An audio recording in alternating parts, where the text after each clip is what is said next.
If you really want to create beautiful websites using a WordPress block theme, then you absolutely 100% have to understand content widths and page widths and how to set and control them when you're building out your sites.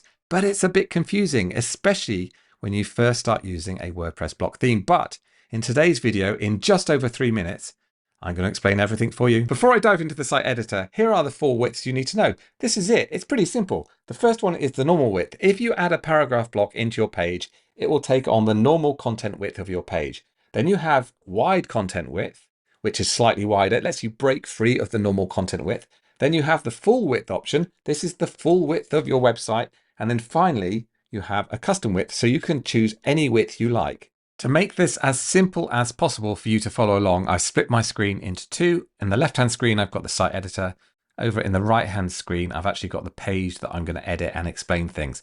To get to the global styles to set your page widths, you just come in here and come to styles, then click on this little pencil icon up here, then come down here and click on layout. And here we have the 3 page widths that I just spoke about. You'll notice there's only 2 though, because we don't need a full width layout here because full width is full width. So we don't need to have a setting for this. Let's start with the content width. This is the default width of any content that you add into your page. So at the moment, mine is 620 pixels wide. Over on the right, you'll see that. So I've added a paragraph block in here. This paragraph block is 620 pixels wide by default. If I want to change that width globally, I can just jump in here and I can change the content width. And you'll see when I refresh this page over on the right now, that content width will grow accordingly. And this is a global setting. So this applies to all my pages. So if I had 1,000 pages, all those 1,000 pages would take that new content width of 780 pixels. Then we come to the second option here, which is wide width. Wide width is fantastic for blocks that you want to break free of the normal content width restrictions. For example, a video block or a call to action block or a gallery block. You can see over on the right here, I've made this block wider than the normal content because I've selected wide width when I've added the block.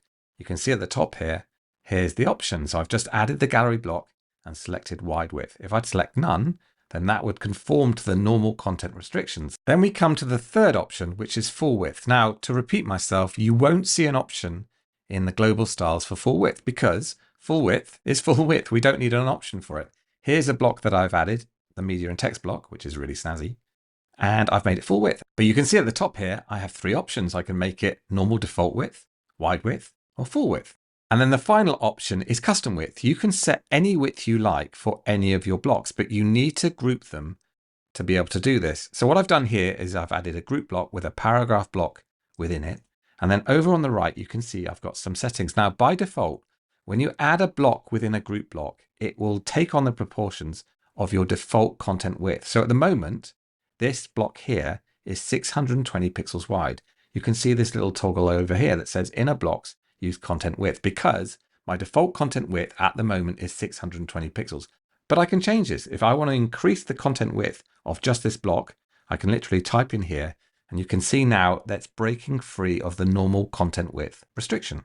So to achieve this layout, I've added the group block and set that group to be full width, but I've also set the inner block to be 250. So with normal content width, wide content width, full content width, and custom content width, you should be able to control pretty much anything on the page to achieve the layout you want. I hope you found that useful. If you did, if you can give it a thumbs up, it would be fantastic because it makes a huge, huge, huge difference in terms of how many people actually get to see this video.